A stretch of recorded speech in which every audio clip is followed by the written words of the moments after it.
வணக்கம் 9 மணி செய்திகளை வழங்குவதற்காக நான் காயத்ரி. விரிவான செய்திகளை பார்ப்பதற்கு முன்பாக இந்த நேரத்திற்கான தலைப்புச் செய்திகளை பார்க்கலாம். பிரபல நகைச்சுவை நடிகர் மயில்சாமி காலமானார். சிவராத்திரி விழா முடிந்து வீடு திரும்பிய நிலையில் மாரடைப்பால் சென்னை மாமல்லபுரத்தில் இருந்து விண்ணில் பாய்ந்தது இந்தியாவின் முதல் ஹைபிரிட் ராக்கெட். பள்ளி மாணவர்கள் தயாரித்த 150 சிறிய ரக செயற்கைக்கோள்கள் ஏவப்பட்டன.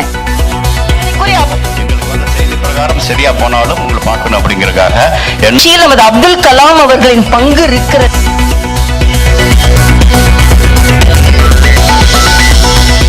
சென்னை காசிமேடு சந்தைக்கு அதிக அளவில் மீன்கள் வரத்து. வஞ்சிரம், இறால், சங்கரா மீன்களின் விலை கணிசமாக குறைந்தது.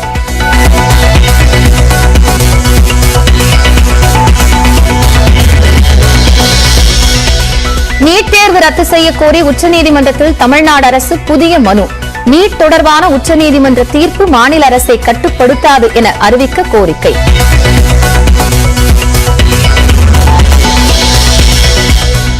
சிவராத்திரியை ஒட்டி திருவண்ணாமலை, ராமேஸ்வரம் கோயில்களில் ஆயிரக்கணக்கான பக்தர்கள் சுவாமி தரிசனம்.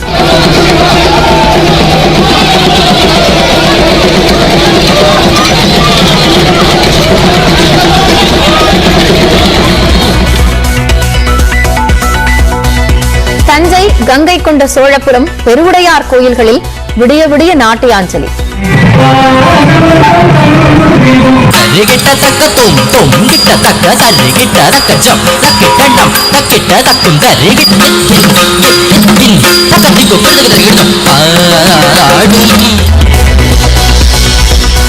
நாடு முழுவதும் மகா சிவராத்திரி கோலாகல கொண்டாட்டம். சிவாலயங்களில் திரளான பக்தர்கள் திரண்டு வழிபாடு.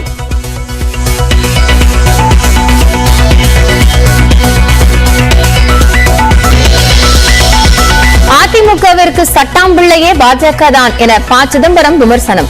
பிரதமர் மோடியை விமர்சித்தால் உடனே ரெய்டு தான் என்றும் இடைத்தேர்தல் பரப்புரையில் பேச்சு.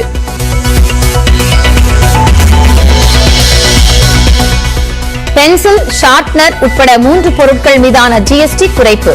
தமிழ்நாட்டிற்கு 4230 கோடி ரூபாய் விடுவிக்கப்பட்டதாக நிதியமைச்சர் பழனிவேல் தியாகராஜன் தகவல்.